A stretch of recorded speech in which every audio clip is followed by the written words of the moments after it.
Madiga reservation పోరాట సమితి వ్యవస్థాపకులు మాన్యశ్రీ విసురుపాటి బ్రహ్మయ్య గారి నాయకత్వంలో పల్నాడు జిల్లా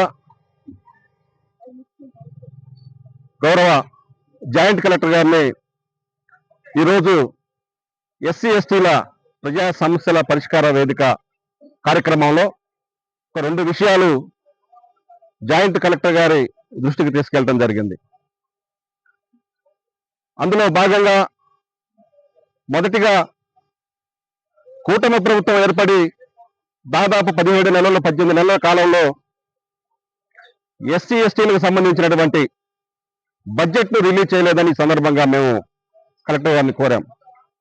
నేను అడుగుతా ఉన్న కూటమి ప్రభుత్వాన్ని, 1 సంవత్సర కాల బడ్జెట్ ఏమైందని నేను అడుగుతా ఉన్నా.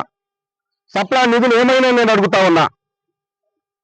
ఎస్సీలకు సంబంధించినటువంటి ఉమ్మడి కార్పొరేషన్ మాదిగ కార్పొరేషన్ మాల కార్పొరేషన్ విభజించినారు, కానీ విభజించినటువంటి కార్పొరేషన్లకు బడ్జెట్ లేకుండా చేసినటువంటి కూటమి ప్రభుత్వం ఇవాళ ఎస్సీ ఎస్టీల గురించి ఎస్సీ ఎస్టీల సంక్షేమం గురించి మాట్లాడుతుంటే చాలా విచిత్రంగా ఉందని సందర్భంగా తెలియజేస్తా ఉన్నా.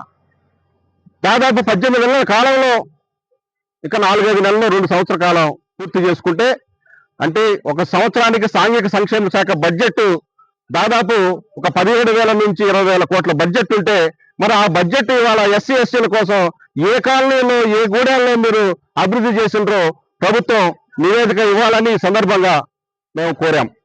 రెండవదిగా ఆరోగ్యశ్రీ సంబంధించినటువంటి ముఖ్యంగా పేద వర్గాలు ఆరోగ్యాన్ని గాలి కుదిలేసినటువంటి కూటమి ప్రభుత్వాన్ని నిలదీస్తా ఉన్నాం. ఈ సందర్భంగా మేము అడుగుతా ఉన్నాం, డబ్బులున్న వర్గాలు భూస్వాములు, పెద్ద వర్గాలు కార్పొరేట్ హాస్పిటల్లో డబ్బులు పెట్టి చూపించుకునే పరిస్థితి ఈనాడైనా ఉంటే, మరి పేద వర్గాలు యాక్సిడెంట్లు ఏదైనా జరిగితే మరి హాస్పిటల్కి వెళ్తే ఆరోగ్యశ్రీ బంద్ చేసిండ్రు, మరి వీళ్ళు డబ్బులు పెట్టుకునే పరిస్థితి లేదు.